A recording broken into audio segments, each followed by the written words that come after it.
It's every driver's nightmare getting stuck behind a blaring, rapidly approaching fire truck with lights flashing on an emergency run. Whether it's on the freeway or in a neighborhood, there are certain things you should never do when a fire truck is coming your way with sirens blaring. But if you know what to do and what not to do, you can help ensure everyone gets home safely. If you live in an area with fire stations nearby, chances are at some point you've heard the familiar wail of sirens and seen the flashing red lights of a fire truck barreling down the street. Perhaps you were driving at the time and had to pull over to the side of the road for the approaching emergency vehicle. Maybe you were walking or biking and had to step off the roadway into a safe place until the truck passed. You may even have been relaxing in your home when the sound of the sirens made you look up to see the truck racing by. There are lots of questions people have about what to do when this happens. Like, how far over should I pull my car over? Do I have to pull over if I'm on a one-way street? And most importantly, how fast can I legally go when following behind a fire truck? The answers to these questions and others will be explored in today's video, which is brought to you by our channel. Check out the links below for more information on vehicle safety and other helpful resources. First, let's cover the basics. In California and throughout the USA, drivers are required by law to yield to emergency vehicles that have activated lights and sirens. This means making every reasonable effort to get off the road and out of their way. For drivers who find themselves directly in the path of an approaching fire truck, this typically means pulling over to the right edge of the roadway and stopping. However, yielding to emergency vehicles can become complicated when considering how and where one can safely pull off the road. Stopping abruptly on a busy roadway or in a tight space between parked cars can increase the risk of a collision, so it's important to make sure you have enough space to maneuver before making your move. For example, if you're driving on a narrow street with parked cars on both sides and a fire truck approaches from behind with lights and sirens activated, it might not be safe to pull all the way to the right. In this case, you should consider moving as far right as possible while still maintaining a safe clearance of at least 4 feet from the parked cars.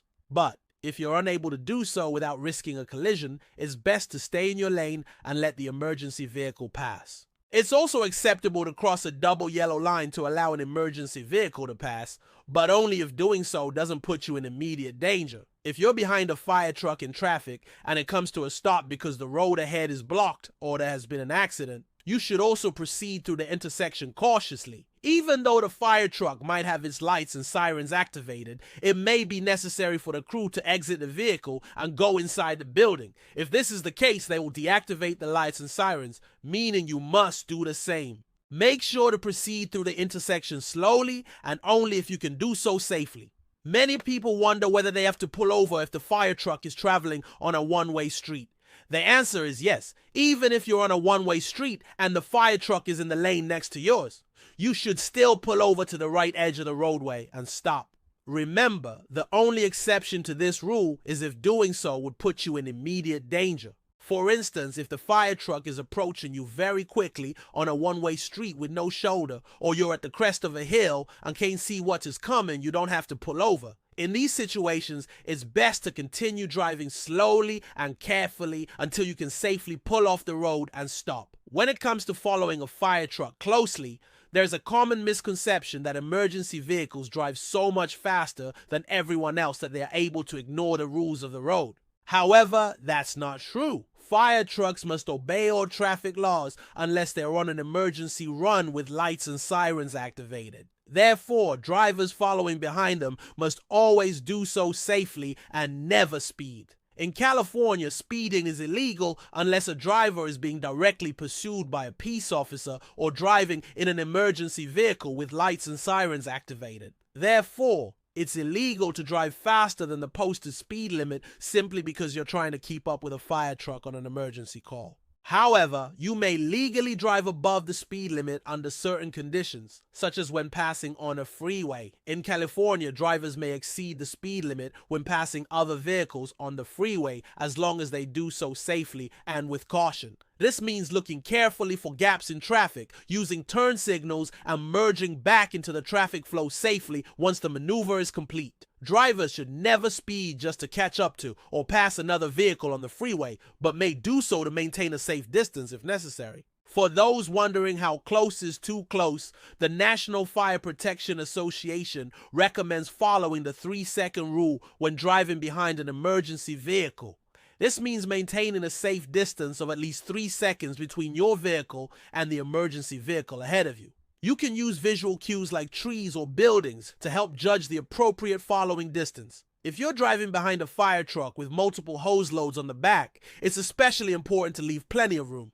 These hoses are heavy and long, so the fire truck driver needs to slow down for turns and may even have to stop before proceeding. It's important to remember that fire trucks can't just speed through intersections. Just like any other vehicle, they must stop for stop signs and red lights, but often need to clear the intersection before proceeding. When following a fire truck through an intersection, be patient and wait for the truck to clear the crosswalk before proceeding. It may take a few moments, but it's important to ensure the safety of pedestrians and firefighters alike. Another important thing to note is that fire trucks can't always travel on the roads you would expect them to. In the event of an emergency, firefighters may need to take alternate routes to reach the scene as quickly as possible. They may even travel on dirt roads or through neighborhoods instead of main streets. It's also important to be aware of the potential dangers of driving behind a fire truck. The loud noise and bright lights can be disorienting, making it difficult to see clearly and focus on the road ahead.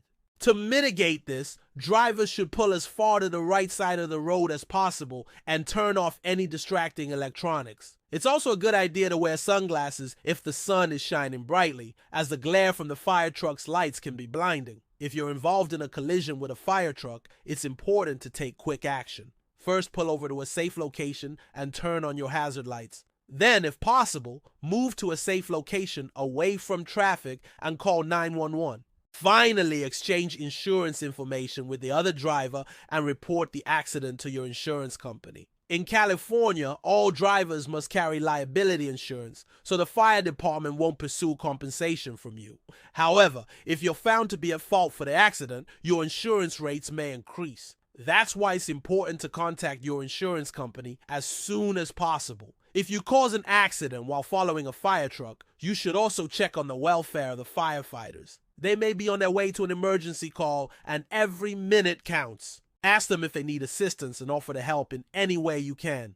Being stuck behind a fire truck on an emergency call can be frustrating, but it's important to remember that they're on their way to help someone in need. So do everything you can to get out of their way quickly and safely. Whether you're behind the wheel of a car, riding a motorcycle, or walking along the side of the road, knowing what to do when a fire truck approaches with lights and sirens activated can help keep everyone safe.